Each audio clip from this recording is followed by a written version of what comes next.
ಅಯ್ಯೋ ದೇವ್ರೇ, ಇದೇನಪ್ಪ ಇದು? ತಿನ್ನಕ್ಕೂ ತೊಳ್ಕೊಂಬಕ್ಕೂ ಕೈಯೇ ಬರ್ದಂಗಾಯ್ತಲ್ಲ.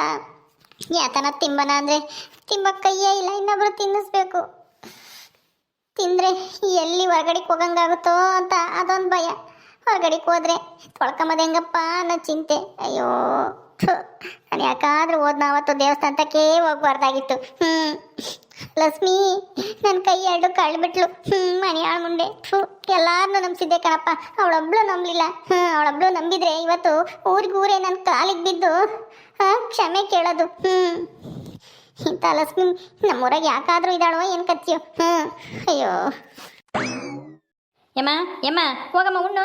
ನಾನು ಉಂಡೆ ಹೋಗ್ತೀನಿ ನಾನು ಕುಯ್ಯಕ್ಕೆ. ಅಯ್ಯೋ ನನಗೆ ಉಂಬಕ್ಕೆ ಸರ್ ಬರಲ್ಲಪ್ಪ. ನನಗೆ ಊಟ ಬೇಡ, ಯಾತು ಬೇಡ. ನೀನು ಉಂಡ, ನೀನು ಹೋಗು. ಅಯ್ಯಪ್ಪ ನಾನು ಉಂಬಲ್ಲಪ್ಪ. ಯಾಕಮ್ಮ ಯಾಕೆ ಊಟ ಮಾಡಲ್ಲ? ಹೋಗಿ ಉಣ್ಣಾಗ ಹೊಟ್ಟಸ್ತಿಲ್ಲ ನಿನಗೆ?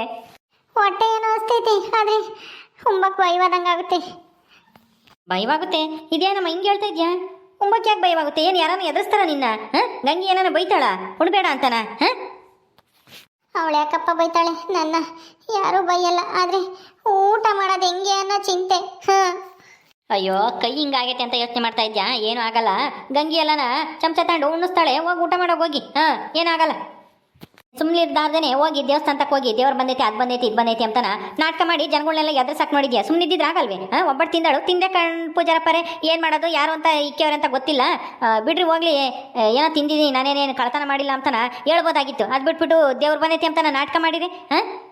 ಮೊದಲೇ ಆ ಲಸ್ಮಕ್ಕ ಕಿಲಾಡಿ ಸುಮ್ಮನಿರುತ್ತ ಅಯ್ಯಮ್ಮ. ಅದಕ್ಕೆ ಮತ್ತೆ ಕರ್ಪೂರ ಹಚ್ಚಿ ಎರಡು ಕೈನು ಸುಡಂಗೆ ಮಾಡೈತಿ. ನೀನು ನಾಟಕ ಮಾಡ್ತಿದ್ಯಾ ಅಂತನ ಅಯ್ಯಮ್ಮಗೆ ಅನುಮಾನ ಬಂದು. ನೀನು ಯಾಕಂಗೆ ನಾಟಕ ಮಾಡಕ್ಕೆ ಹೋಗಿದ್ದೆ ಹೇಳು? ಅವಳು ಹಿಂಗೆ ಅನುಮಾನ ಪಟ್ಟು ಹಿಂಗೆಲ್ಲ ಕೈ ಸುಟ್ಟಾಕ್ತಾಳೆ ಅಂತ ನನಗೇನೋ ಗೊತ್ತಿತ್ತು ನಾಗ. ಎಲ್ಲರೂ ನಂಬಿದ್ರು ದೇವ್ರು ಬಂದೈತೆ ಅಂದರೆ ಅವಳು ನಂಬ್ತಾಳೆ ಅಂತ ಅನ್ಕೊಂಡೆ. ಆದರೆ ಅವಳು ಈ ಥರ ಎಲ್ಲ ಪರೀಕ್ಷೆ ಮಾಡ್ತಾಳೆ ಅಂತ ನನಗೇನು ಗೊತ್ತಿತ್ತು? ಹಿಂಗೇನೋ ಮಾಡ್ತಾಳೆ ಮತ್ತು ಗೊತ್ತಾಗಿದ್ರೆ ನಾನು ಅಲ್ಲಿಂದ ಓಡ್ ಬಂದ್ಬಿಡ್ತಿದ್ದೆ. ಯಾ ದೇವರು ಇಲ್ಲ, ಎಂತ ಇದು ಇಲ್ಲ ಅಂತ ಹೇಳಿ ನಿಜ ಹೇಳಿ ಅವಳು ಹೊಚ್ಚತಕ ಯಾಕೆ ಸುಮ್ಮನಿರ್ತಿದ್ದೆ ಹೇಳು? ನಾನು ಅದು ಏನು ಮಾಡ್ತಾಳೋ ಏನೋ ನೋಡೋಣ ಅದೇಲೆ ಅಂತ ಸುಮ್ಮನೆ ನಿಂತಿದ್ದೆ. ಹಿಂಗೆ ಮಾಡ್ತಾಳೆ ಅಂದಿದ್ರೆ ಅಯ್ಯೋ ನಾನು ಅವಾಗಲೇ ಒಪ್ಕೊಬಿಡ್ತಿದ್ದೆ. ಅಯ್ಯೋ ಈಗ ಏನೋ ಮಾಡೋದು ನಾಗ? ನಿಮ್ಮ ಅಮ್ಮನ ಎರಡು ಕೈಯೂ ಸುಟ್ಟಾಗಿ ಅವಳನ್ನ ಕೇಳಲ್ವಾ ಹೇಳು ನೀನು? ಏನು ಮಾಡೋಕ್ಕಾಗಲ್ಲ, ನೀನಾಗಿ ನೀನು ಮಾಡ್ಕೊಂಡಿರೋ ಕೆಲಸ. ಅಲ್ವೋ ನಿಮ್ಮ ಅಮ್ಮನ ಎರಡು ಕೈ ಹಿಡಿದು ಸುಟ್ಟಾಕಿದಾಳು ಅವಳು. ಲಕ್ಷ್ಮಿ ಇದು ನೀನು ಕೇಳಬೇಕಾ ಬೇಡವಾ ಹೇಳು? ಮಗನಾಗಿ ನೀನು ಹಿಂಗಂದ್ರೆ ತಾಯಿ ಕಷ್ಟ ಯಾರು ಅರ್ಥ ಮಾಡ್ಕೊಂತಾರೆ ಹೇಳು? ಏನೋ ನಾಗ ನಿನಗೆ ಕುರಿ ಕಾಯೋದು ಯಾವಾಗಲೂ ಕೆಲಸ. ಅಮ್ಮಗೆ ಏನಾಯ್ತು, ಸೆನಕ್ಕಿಲ್ವಲ್ಲ, ಯಾಕೆ ಹಿಂಗಾಯ್ತು ಅಂತ ಒಂದು ಈಟು ಚಿಂತೆನೇ ಇಲ್ಲ. ನನ್ನ ಕಷ್ಟ ಯಾರು ಅರ್ಥ ಮಾಡ್ಕೊಂಬಲ್ಲ ಬಿಡು. ನಾನು ನಿನ್ನ ಹೆಂಡತಿ ಮಗುನ ಹೆಂಗ್ ನೋಡ್ಕೊಂಡಿದ್ದೀನಿ ಹೇಳು? ನೋಡ್ಕೊಂಡಿದ್ದೀನೋ ಇಲ್ವೋ? ಅಯ್ಯೋ ನೋಡ್ಕೊಂಡಿಲ್ಲ ಅಂತ ಯಾವ ಭಯಗಳನಮ್ಮ, ನೀನಿರೋದಕ್ಕೆ ತಾನೇ ನೋಡ್ಕೊಂಡಿರೋದು. ನಾನೇನಿಲ್ಲ ಅಂತ ಹೇಳ್ದ? ಈ ಕೈ ಹಿಂಗೆ ಆಗಿರೋದಕ್ಕೆ ಲಸ್ಮಕ್ಕನ್ನು ನಾನು ಹೆಂಗೆ ಕೇಳೋಕ್ಕಾಗುತ್ತೆ ಹೇಳು? ಹೆಂಗೆ ಅಂದರೆ ಅವಳು ಈ ಊರಿನ ಮೆಂಬರ್ ಆಗಿ ಹಿಂಗೆಲ್ಲ ನಾ ಕೈ ಸುಟ್ಟಾಕಿವಳಲ್ಲ, ಪಂಚಾಯತಿಗೆ ಸೇರಿಸು. ಪಂಚಾಯತಿ ಮುಖ್ಯಸ್ಥರಿಗೆ ಹೇಳಿ ಹಿಂಗೆಲ್ಲ ಕೈ ಸುಟ್ಟಾಕಿವಳೆ, ಅವಳಿಗೆ ಶಿಕ್ಷೆ ಕೊಡಿಸ್ಬೇಕು. ನೀನೇ ಮುಂದೆ ನಿಂತ್ಕೊಂಡು ನನಗೆ ನ್ಯಾಯ ಯಾರು ಕೊಡಿಸ್ತಾರೆ ಹೇಳು? ಏನು ಒಬ್ಬಟ್ಟು ತಿಂದಿದ್ದೇನೆ ಅಂತ ದೊಡ್ಡ ಅಪರಾಧನ? ಅದಕ್ಕೆ ಕೈ ಸುಟ್ಟಾಕ್ತಾರ ಹೇಳು? ಅಯ್ಯೋ ಅತ್ತೆ, ನೀನು ಒಬ್ಬಟ್ಟು ತಿಂದಿರೋದಕ್ಕೆ ಯಾರು ಕೈ ಸುಟ್ಟಿರ್ಲಿಲ್ಲ. ನಿಜ ಒಪ್ಕೊಂಡು ಏನೋ ತಿಂದೆ ಬಿಡ್ರಿ ಪೂಜಾರಪ್ಪರೇ, ಗೊತ್ತಿಲ್ಲದೇನೆ ನೀವು ಇಕ್ಕಿದ್ದೀರ ಅಂತ ಗೊತ್ತಿಲ್ಲ, ಹಂಗಾಗಿ ತಿಂದ್ಬಿಟ್ಟೆ ಆಸೆ ಆಗಿ ಅಂತನ ತಪ್ಪು ಒಪ್ಕೊಂಡಿದ್ರೆ ಅಷ್ಟಕ್ಕೆ ಮುಗ್ದೋಗಿರೋದು. ಅದು ಬಿಟ್ಬಿಟ್ಟು ಸಿಕ್ಕಾಕೊಂಡ್ಬಿಡ್ತೀನಿ ಅಂತ ಹೇಳ್ಬಿಟ್ಟು ಮಾರಮ್ಮ ತಾಯಿ ಬಂದೇವಳೆ ನನ್ನ ಮೈ ಮೇಲೆ ಹಂಗೆ ಹಿಂಗೆ ಅಂತ ನಾಟಕ ಮಾಡಿದ್ಯಾ? ಅದಕ್ಕೆ ಮತ್ತೀಗ ಅಲಸ್ಮಕ್ಕಯ್ಯ ಮಾರಮ್ಮ ತಾಯಿ ಬಂದಿರೋದೆ ನಿಜವಾದ್ರೆ ಕೈ ಸುಡಲ್ಲ ಅಂತನ ಬೆಂಕಿ ಹಚ್ಚಿರೋದು. ನೀನೇನ್ ಮಾಡಿದೆ? ಬೆಂಕಿ ಹಚ್ಚಿದ್ದಂಗೆನೆ ಓಡ್ದೆ. ಅಲ್ಲೇ ಗೊತ್ತಾಯ್ತಲ್ಲ ನೀನ್ ನಾಟಕ ಮಾಡ್ತಾ ಇದೀಯ ಅಂತ ಎಲ್ಲಾರ್ಗು. ಮಾರಮ್ಮ ಬಂದೇವಳೆ ಅಂತಾನೆ ಅದನ್ನು ಕೇಳ್ತಾರೆ ಪಂಚಾಯತಿಗೆ. ಯಾಕಮ್ಮ ಹಿಂಗೆ ಜನಗಳನ್ನ ಏಮಾರಿಸ್ತೀಯ? ಮಾರಮ್ಮ ಬಂದೇವಳೆ ಮೈ ಮೇಲೆ ಅಂತಾನ ದೇವ್ರ ಹೆಸರು ಹೇಳ್ಕೊಂಡು ಮೋಸ ಮಾಡಬಾರ್ದು ಅಂತಾನ ನಿನ್ಗೆ ಬೈತಾರೆ. ಸುಮ್ನಿರು, ಪಂಚಾಯತಿನೂ ಬೇಡ, ಎಂತದ್ದು ಬೇಡ, ವಾಸಿ ಆಗುತ್ತೆ ನಂದು 2 ದಿವಸ. ನೀನೊಬ್ಳು ಸರಿಯಾಗಿದ್ಯಾ, ನಾನು ಹಿಂಗೆ ಆಗಲಿ ಅಂತ ಕಾಯ್ತಿದ್ದೇನ ಅಲ್ವೇ? ನೀನು ಹೆಂಗ್ ನೋಡ್ಕೊಂಡಿದ್ದೀನಿ ನಾನು? ಒಂದೀಟನು ನೆನ್ಸ್ಕೊಂಬದೇ ಇಲ್ವಲ್ಲ ಅದನ್ನ? ನಮ್ಮ ಹತ್ತಿರಕ್ಕೆ ನಾನು ನೋಡ್ಕೊಂತು ನನ್ನ ಮಗನು ನನ್ನೂ ಇಲ್ದಿದೆ ನನ್ನ ಬಾಳತನ ಯಾರು ಮಾಡೋರು ಅಂತನ ಯೋಚನೆ ಮಾಡಲ್ವಲ್ಲ. ಇವಾಗ್ಲೂ ಆ ಲಕ್ಷ್ಮಿ ಪರವಾಗಿ ಮಾತಾಡ್ತೀಯಲ್ಲ, ನಿಮ್ಮ ಅತ್ತಿಗೆ 2 ಕೈನೂ ಸುಟ್ಟಾಕಿರೋಳು ಪರವಾಗಿ. ಹೇಳು, ಇದು ತಪ್ಪಲ್ವಾ ಕೈ ಸುಟ್ಟಾಕಿರೋದು? ಏನೋ ನಾನು ತಮಾಷೆಗೆ ಏನೋ ಮಾಡಿದೆ, ದೇವ್ರು ಬಂದೈತೆ ಹಂಗೆ ಹಿಂಗೆ ಅಂತಾನ, ಅದಕ್ಕೆ ಹೆಂಗೆ ಕೈ ಸುಟ್ಬಿಡೋದ ಹೇಳು? ಬೇರೆ ಇನ್ನೇನಾರ ಮಾಡ್ಬೋದಾಗಿತ್ತಲ್ಲ ಅವಳು. ಅಯ್ಯೋ ಅತ್ತೆ, ಈಗ ಏನ್ ಮಾಡಕ್ಕಾಗುತ್ತೆ ಈಗ? ನೀವ್ ಮಾಡಿರೋದೇ ತಪ್ಪು, ಸುಮ್ಮನೆ ಇರ್ರಿ. ಅಲ್ಲ, ಹಿಂಗೆಲ್ಲನ ದೇವ್ರು ಬಂದೈತೆ ಅಂತೇಳಿ ಜನಗಳನ್ನೆಲ್ಲನ ಎದುರಿಸಿರ ಯಾರು ತಾನೇ ಸುಮ್ಮನೆ ಇರ್ತಾರೆ ಹೇಳು? ನೀನ್ ನಿಜ ಒಪ್ಕೋಬೇಕಿತ್ತು ತಾನೇ ಲಸ್ಮಕ್ಕ ಹೇಳ್ದಾಗ. ನಿನ್ ಕಾಲಿಗೆ ಬಿದ್ದು ಕ್ಷಮೆ ಕೇಳು ಅಂತ ನಾ ಎಲ್ಲರಿಗೂ ಹೇಳ್ತಿದ್ದಲ್ಲ, ಅದಕ್ಕೆ ನಿಜವಾಗ್ಲೂ ದೇವ್ರು ಬಂದಿರೋದಾದ್ರೆ ಸುಡಲ್ಲ ಅಂತ ಅವಕ್ಕ ಪರೀಕ್ಷೆ ಮಾಡಕ್ ಹೋಗೈತೆ. ನೀನು ಅವಾಗ್ಲಾದ್ರೂ ಎಚ್ಚೆತ್ಕೊಂಡು ಕರ್ಪೂರ ಕೈಯಕ್ಕೆ ಇಕ್ಕಿದಂಗೆ ಒಪ್ಕೋಬೇಕಾನೆ ದೇವ್ರು ಬಂದಿಲ್ಲ ಎಂತದ್ದು ಬಂದಿಲ್ಲ ಅಂತ. ನೀನ್ ಯಾಕೆ ಹಂಗೆ ನಿಂತ್ಕೊಂಡಿದ್ದೆ? ಹ್ಞೂ ಕಣಮ್ಮ, ಕರ್ಪೂರ ಕೈಯ ಕಚ್ಚಿದಂಗೆ ಬೆಂಕಿ ಹಚ್ಚಕ್ಕೆ ಮೊದಲೇ ನೀನು ದೇವ್ರು ಬಂದಿಲ್ಲಪ್ಪ ನನ್ನ ನಾಟಕ ಮಾಡಿದೆ ಅಂತ ಒಪ್ಕೊಂಡಿದ್ರೆ ಅವಾಗ ಬೆಂಕಿನೇ ಹಚ್ಚಿರಲಿಲ್ಲ, ಅವಾಗ ಕೈ ಸುಡ್ತಾ ಇರ್ಲಿಲ್ವಲ್ಲ. ಅಷ್ಟು ಹಚ್ಚೋವರೆಗೂ ಯಾಕೆ ಸುಮ್ಮನಿದ್ದೆ? ಎರಡು ಕೈಗೂ ಹಚ್ಚೋವರೆಗೂ. ಅಯ್ಯೋ, ನಾನು ಅದು ಸುಮ್ಮನೆ ನಾಟಕ ಮಾಡ್ತಾ ಇದ್ದಾಳೆ ಎದುರ್ಸಕ್ಕೆ, ಬೆಂಕಿ ಕರ್ಪೂರ ಹಚ್ತೀನಿ ಅಂತ ಎದುರ್ಸಕ್ಕೆ ನಾಟಕ ಮಾಡ್ತಾ ಇದ್ದಾಳೆ ಏನೋ ಅಂತ ನಾ ಸುಮ್ಮನೆ ನಿಂತಿದ್ದೆ. ಆದ್ರೆ ಅವಳು ನಿಜವಾಗ್ಲೂ ಹಿಂಗೆ ಹಚ್ತಾಳೆ ಅಂತ ನನಗೆ ಗೊತ್ತಾಗ್ಲಿಲ್ಲ ಕಣೋನಾಗ. ಇವ್ವ ಹೊಟ್ಟೆ ಹಸ್ತೈತೆ, ಆದ್ರೆ ಕುಂಬಕ್ಕೆ ಮನ್ಸಿಲ್ಲ. ಅಯ್ಯೋ ಸಾಕಮ್ಮ, ಕುಂಬಕ್ಕೆ ಮನ್ಸಿಲ್ದಿದ್ರೆ ಏನಂತೆ? ತಗ, ನಾನು ಮೆಣಸಿಕಾಯಿ ಬೋಂಡ ಮಾಡಿದ್ದೆ.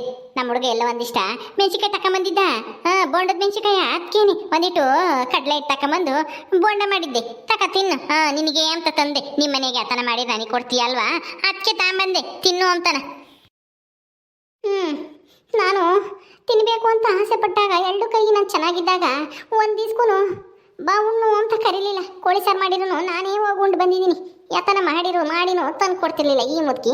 ಇವತ್ತು ನನ್ನ ಎರಡು ಕೈಯು ಚೆನ್ನಾಗಿಲ್ಲ ಅಂಬದು ಗೊತ್ತಿದ್ದು ಬೋಂಡ ತಿನ್ನು ಅಂತ ತಂದು ಕೊಡ್ತಾಳೆ. ಚೆನ್ನಾಗಿದ್ದಾಗ ಒಂದಿಸ್ಲು ಇಂಥದ್ದು ತಂದು ಕೊಡಲಿಲ್ಲ. ತಿನ್ನೆ ಸಾಕಮ್ಮ ಅಂತಾನ. ಈಗ ನೋಡು ಹಿಡ್ಕೊಂಬಂದಿರೋದ ಬೋಂಡ ತಿನ್ನು ಅಂತಾನ. ತಿಂದು ಆಮೇಲೆ ಬೇಡ್ಗಿದ್ದು ಕಿತ್ಕೊಂಡ್ರೆ ನಾನು ಎಲ್ಲಿಗೆ ಹೋಗೋಣ? ಈಗಲೇನೆ ನನಗೆ ಆಗ್ತಿಲ್ಲ. ಹೆಂಗಪ್ಪ ತೊಳ್ಕೊಂಬದು ಆಗುತ್ತೆ. ಅಂಥದ್ದಾಗೆ ಈ ಮುದುಕಿ ತಂದವಳೆ ಅದು ಎಂತ ಎಣ್ಣೆ ಮಾರ್ದಿದ್ದು ಮಾಡ್ಯವಳ ಏನು ಕತ್ತಿಯು. ಆಮೇಲೆ ತಿಂದು ಬೇದಿಗಿದಿ ಆದರೆ ಯಾವಳಪ್ಪ? ಬೋಂಡನೂ ಬೇಡ, ಗಿಂಡನೂ ಬೇಡ. ಸಾಕಮ್ಮ ಏನು ಯೋಚನೆ ಮಾಡ್ತಾ ಇದ್ದೀಯ? ತಾಳೆ ನಿನಗೋಸ್ಕರ ಬಿಸಿ ಬಿಸಿ ಬೋಂಡ ತಗೊಂಬಂದಿದ್ದೀನಿ, ತಕ ತಿನ್ನು, ಚೆನ್ನಾಗಿದ್ದಾವೆ. ನನಗೋಸ್ಕರ ಬಿಸಿ ಬಿಸಿ ಬೋಂಡ ತಗೊಂಬಂದ. ಕದ್ರಜ್ಜಿ, ನೀನು ಬೋಂಡನೂ ಬೇಡ, ಗಿಂಡನೂ ಬೇಡ, ಸುಮ್ಮನೆ ತಗೊಂಡೋಗ ಆಚೆಗೆ. ನನ್ನ ಸಂಕಟ ನನಗಾದ್ರೆ ನೀನೊಬ್ಳು ತಿನ್ಬೇಕಾದ್ರೆ ತಂದು ಕೊಡಲಿಲ್ಲ.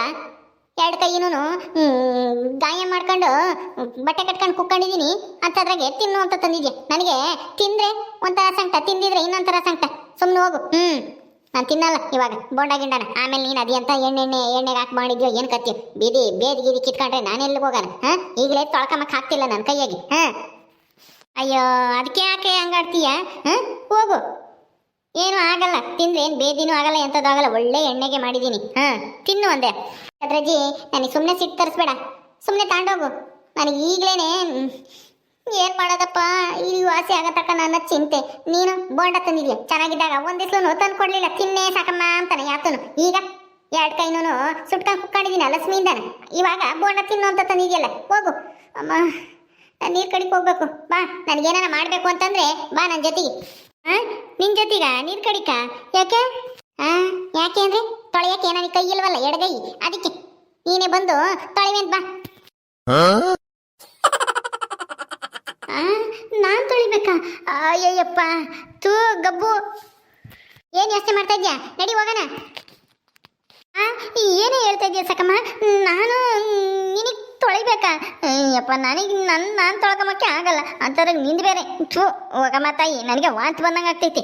ನಾನು ಯಾಕಾದ್ರೂ ಬೋಂಡ ತಗೊಂಬಂದು ಏನೋ ಎಲ್ಲ ಯಾತನ ಕೊಡ್ತೀಯಲ್ಲ ತಿಂಬಕ್ಕೆ ಅಂತಾನ. ನಾನು ಬೋಂಡ ತಗೊಂಬಂದ್ರೆ ನೀನು ತೊಳಿಬೇಂತ ಬಾ ಅಂತ ಕರಿತೀಯಲ್ಲ. ಹೋಗಮ್ಮ, ಅಸಹ್ಯ. ಇದಕ್ಕೆ ಮಾತ್ರ ಅಸಹ್ಯ ಅಂತ ಓಡೋಗ್ತಾಳೆ. ಯಾತನ ಮನೆಯಾಗೆ ತಿಂಬಕೈತೆ, ಬಾ ತಿಂಬಿವಂತೆ. ಕೋಳಿ ಸಾರು ಕುರಿ ಸಾರು ಮಾಡಿದ್ದೀನಿ ಅಂತಂದ್ರೆ ಓಡ್ಬರೋಳು. ಅಯ್ಯೋ, ಈಗೇನಪ್ಪ ಮಾಡೋದು? ನೀರು ಕಡಿಗೆ ಹೋಗ್ಬೇಕು. ಗಂಗಿ, ನೀನೇ ಏನೋ ಒಂದು ವ್ಯವಸ್ಥೆ ಮಾಡು. ಅವಮ್ಮ ನೀರು ಕಡಿಗೆ ಹೋಗುತ್ತಂತೆ, ತೊಳ್ಕೊಂಬಕ್ಕೆ ಆಗಲ್ಲ ಅಂತೈತೆ. ಸರಿ ಆಯ್ತು, ನೀನು ಹೋಗು ಕುರಿಯಕ್ಕೆ. ಏನೋ ಒಂದು ಮಾಡೋಕ್ಕಾಗುತ್ತೆ, ಇನ್ನೇನು ಮಾಡೋಕ್ಕಾಗುತ್ತೆ. ಸರಿ, ನಾನು ಹೋಗ್ತೀನಿ. ಇದೇನಪ್ಪ, ಏನು ಮಾಡೋದು? ಹೆಂಗಪ್ಪ ಅದನ್ನ ತೊಳೆಯೋದು? ತು ಯಪ್ಪ, ನೋಡೋಣ ಏನು ಮಾಡ್ಬೋದು ಅಂತ. ಉದ್ದಂದೊಂದ ಬ್ರಷ್ ತಗೊಂಡೋಗ್ಬೇಕು. ಬಟ್ಟೆ ತಿಕ್ಕ ಬ್ರಷ್ ತಗೊಂಡೋಗಿ ನೀರು ಇದು ತಿಕ್ಕಬೇಕಷ್ಟೇ, ಇನ್ನೇನು ಮಾಡೋಕ್ಕಾಗಲ್ಲ. ಅಯ್ಯೋ, ಥೂ, ನೆನೆಸ್ಕೊಂಡ್ರೆ ವಾಂತಿ ಬಂದಂಗೆ ಆಗುತ್ತೆ.